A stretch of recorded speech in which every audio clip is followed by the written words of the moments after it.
Hello, scrappy friends. Welcome to Workshop Wednesday. My name is Diane Gutierrez and I am a Creative Memories advisor. I'm located in California. So if you're looking for a Creative Memories advisor to shop from, I would love for you to shop with me. I would really appreciate that. But if you already have an advisor, please shop with them. Or if you're looking to join a Creative Memories team, either as a hobbyist or a business builder, then my team would love to have you as well. So just a few announcements before I get going today. We are working in our Keeping Scrapbooking Simple series today, and it's where we take the Creative Memories 52 project recipe book, and I've picked out a few that I feel like fall into our category of keeping it simple. Today, I'm going to go a little bit rogue on my design, so not too much. I'm still going to keep it simple, and I'm just going to make a few changes to the layout. So if you don't have today's layout, know that you can go over to my blog and get a copy of it. Okay, so let me go ahead and switch over before I get going here and you can't see anything, and then we'll jump right in. Today's recipe is right here on page 74. Let me spread it like this, 74 and 75, and it's project recipe 35 if you're following along in the book. It's pretty simple. It is very simple the way that it's designed, and there's nothing wrong with the way it's designed, but I'm going to take it today and kind of turn it and twist it so that the border is down here at the bottom instead of on the side. So not a huge twist, but I am going to change up some of the paper cutting as well, just to fit more into my photos and what I want to do.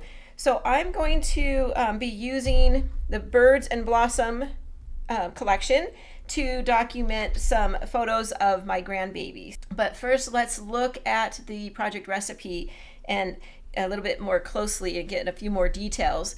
So I feel like we've been doing this for a while. We're really learning how to read the project recipes and then change them to better fit our style or our needs for our layout. And that's going to be the case today. So the original project recipe calls for 3 pieces of pattern paper, and then of course you need something to build your recipe up onto, and so they are using just cardstock for this example, and of course you can bring in some pattern paper or do it right into your album. So 2 pieces of cardstock, 3 pieces of pattern paper, follow the directions and you'd have 2 pages done very quickly. First piece of pattern paper, they tell us that this is what they punched the border punch out with, okay? And I'm going to change that up today because I'm going to be bringing in a different punch, and I didn't want it to be my first pattern paper, which would be the orange here. I want it to be on cardstock. So I'm bringing in some medium craft cardstock to go along with my 3 pieces of pattern paper. And so these are the kind of design elements that you can look at and decide, well, I don't want to use, I love my paper choices, I just don't want that color for the punch out. So you can make those swaps. The rest of this first piece of pattern paper, which is the orange, you can see that it's going to be used for photo mats. And I can tell because they're all 4 by 6, 4 by 6. So to me right away, I know, okay, that's going to be for photo mats. And then you can always compare over to the example, and then down here they even tell us, so here's C and D be right there, so we can see at a glance that that's going to be used for photo mats. And I always like to point that out in case you don't want to cut into your pattern paper for that. You can always substitute that for a piece of cardstock. And then the only other thing we're going to cut out from the orange paper is, or pattern paper number 1, is a circle. So we do need our small custom cutting template today, and we'll be using our blue blade. Moving on to the other pieces of pattern paper, again, pretty straightforward. A couple photo mats here, and then a couple cuts where we'll bring in these 2 small pieces to kind of create a border. And then this piece here is for a titling embellishment area. Okay, third piece, same thing, some photo mats, and another piece to our border, and another piece to our title area or cluster area. Okay, so like I said, I'm using Birds in Blossom. This is last year's spring collection, and I loved this collection, but I'm happy to say that these are my last full sheets of pattern paper that I have. I have nothing but scraps left after today. These are my 3 favorite pieces, so I'm very excited about that. The stripes, the flower, and the orange distressed. And I'm bringing in a piece of medium craft cardstock, and then I will be building mine up onto some white cardstock today. Let's start by cutting out our fences. So you could probably guess now why I'm going to rotate that sketch around to the bottom so that I can have the fence toward the bottom of the layout. I need 2 of these, 1 for each side.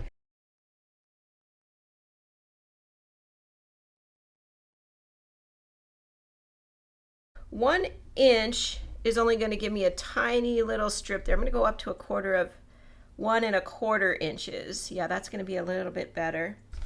1 1/4 inch. There we go. Turn it over and do the other side. So now we'll bring in the orange, and like I was saying, this one is only going to be used for some photo mats, and I'm okay with that because I love this piece. So we need a 4-inch cut, and then we'll turn it and cut it in half at 6 inches.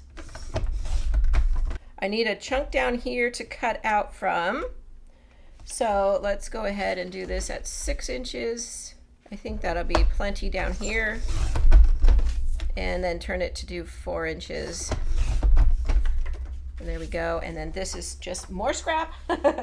And this we need to bring in our custom cutting system. Get our our small circle with the blue blade. Just so you know, this will be the biggest circle that we can cut with the custom cutting, this template of the custom system. So I just want to make sure, I want to try and save a chunk just to add to my scrap pile. And so I just want to make sure I'm not going to run off the edge. So blue is the biggest, red cuts the closest, green is the middleman on the outside. On the inside, it's the opposite. Red cuts the closest, green, and then blue is the smallest. Do need to cut that in half. And the directions actually say to use the reverse side, but I'm not going to do that. I love this orange. I'm going to use this orange side. There we go. Now the flower paper. The flower paper is the green here on the back. It's beautiful as well. So I'm going to cut at 4 inches. The first one is 4 inches. And then I'm going to turn it. Again, this will be a photo mat.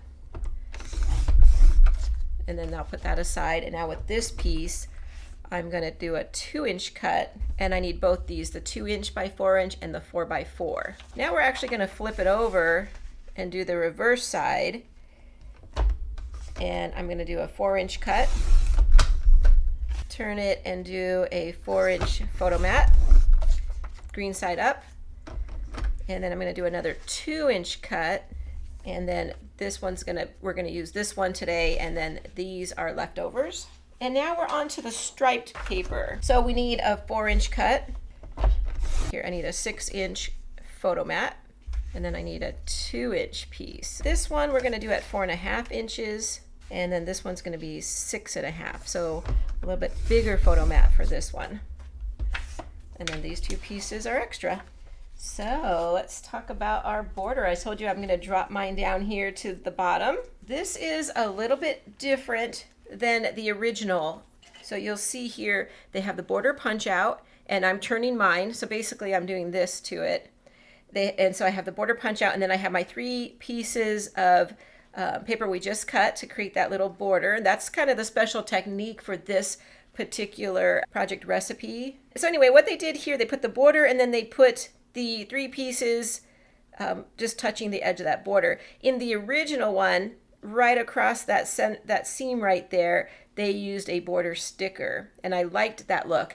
Even if you don't want the printout, you can go look on my blog and see the difference. And they did the same thing right over here, and it looks pretty nice like that. But so when I went to pull out my border stickers for this collection, all I had were some leaves, which I liked, but I feel like that's pretty common. I'll use a fence and then throw some leaves down there.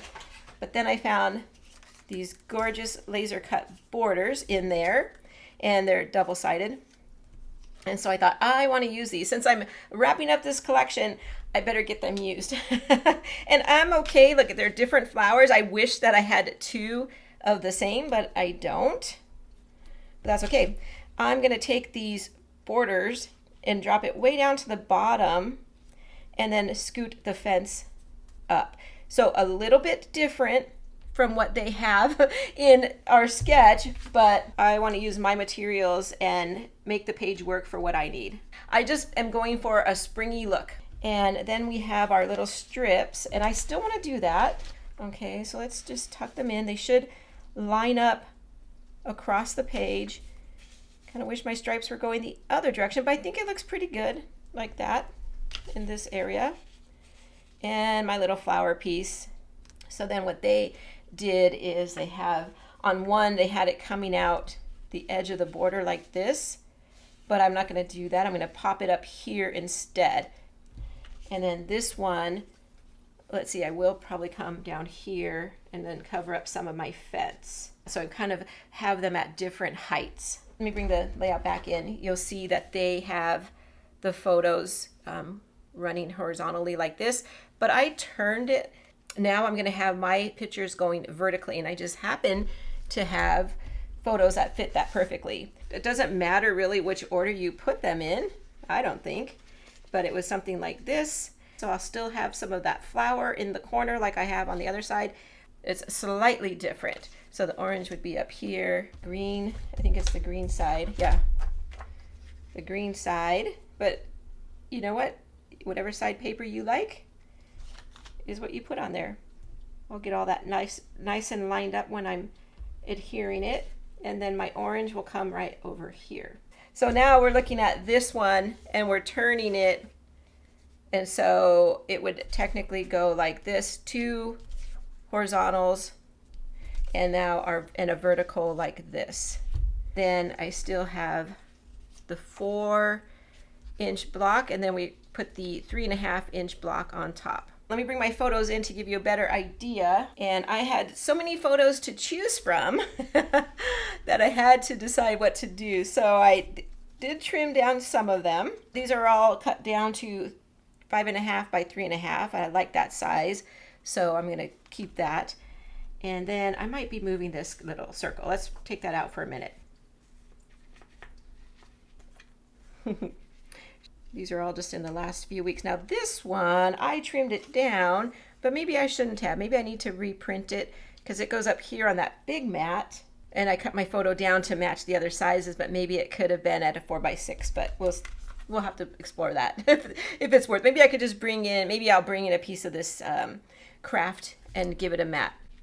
Then this one here is another 5.5 by 3.5. And then for these, I didn't want to change up the layout anymore, so I decided that I had a ton of photos to print, so I just printed them in 3x4 instead. Gave them a little bit of a trim, put 2 photos here instead of 1, and I'm gonna have a little space between so that you can see the mat around, and then the same thing down here. So I'm getting a few more pictures on here by doing that. That's going to be my photo layout. Yeah, let's do that. Now I do feel like I have the green kind of going through the whole layout also.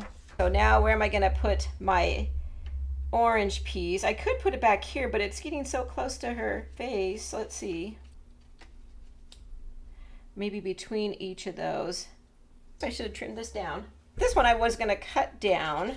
I need a little journaling spot. I don't need to say a lot. I'm just looking at this. I love the little rough cut, and I can either fussy cut or trim it with my trimmer. I like to do this. I use the deco blade to trim these off, and it still gives it kind of a rough look. I'll show you. There we go. So it still has that rough look. Can you see that? Okay, so my idea with this was to come up here and kind of layering up around here, just so I had a place to journal. I feel like there wasn't a, I don't have a ton to say, but I do kind of want to say like some of the milestones that she's hitting in these photos. you know, sitting up by herself and playing with her toys. Or in this one, they journaled right underneath here on the right onto the cardstock. So if you're looking for a smaller place to journal, you can do that. We are ready to do some embellishing. These are some things I had left in the collection. Now for this collection, I made a bunch of little homemade embellishments, and this is one of them, and I thought perfect time to use it. It has, you know, obviously the right colors because I was using this collection, and I thought I'm gonna get it on this layout. It says happy, and she looks pretty happy in a lot of these photos. And then I had a couple little flowers in there. One's pink. Not really sure why I did that, but it's okay. I'm not gonna worry too much about it. I'm gonna just get it used on this layout. And the word spring I took off of the sticker sheet. I am gonna do spring right down here, and I am gonna have it running off of the circle and into this open area. I'm not sure where I'm gonna put the flowers yet. Maybe right over here next to spring, we'll see. I loved this one. You are my sunshine, because she's definitely my sunshine. When I adhere it, I'll make sure it's all nice and straight. And I'm gonna put it right there. Probably slide this little happy banner up a little more. Oh, the only thing is it's orange on orange, but I'm not gonna worry about it. It's gonna look something like that. I like the word love, and I think I'll put that on foam tape, and we'll have it going out just like that, something like that. I like some of these other ones. I don't think all these are leftovers from other spring collections. I just keep moving all my spring stickers forward to the next year. It says the word flowers on it, so I thought that's kind of cute with the flowers here that she's holding, and then all the flowers we used in the border. A couple of these little sprigs. I'm just going to play around here and see what I could do with it. I must have used the other half for something else, so I have to make sure I'm tucking that in so it can't be seen. Bring our post in here, and maybe I'll bring these flowers. Yeah, something like that. It's I have this one sticker that looks like a banner shape that says, "This fills my heart." What if we move everything over? Let's do it like this, and then bring our two little flowers back in. There. Let's go ahead and bring in the blue butterfly. I kind of like the orange butterfly also. And the blue butterfly, I'm thinking over here somewhere. The orange, we can maybe do something like that. Have some blue flowers here. Let's see. Make a little cluster maybe. Kind of cute. I feel like the S is not that noticeable, so I'll probably move it over just a tad. Maybe a dragonfly. There we go. Let's see here. Maybe right up here. There we go. There. I like it. Well, that's my layout. I feel like it came together fast, even though I did have all the things picked out. Let me come on back. So, well, thank you guys for joining me today. I appreciate that. I had fun creating, and I hope that it inspires you in some way to get your collection out or any collection out and start creating today. Take care, everybody, and I'll see you real soon. Bye.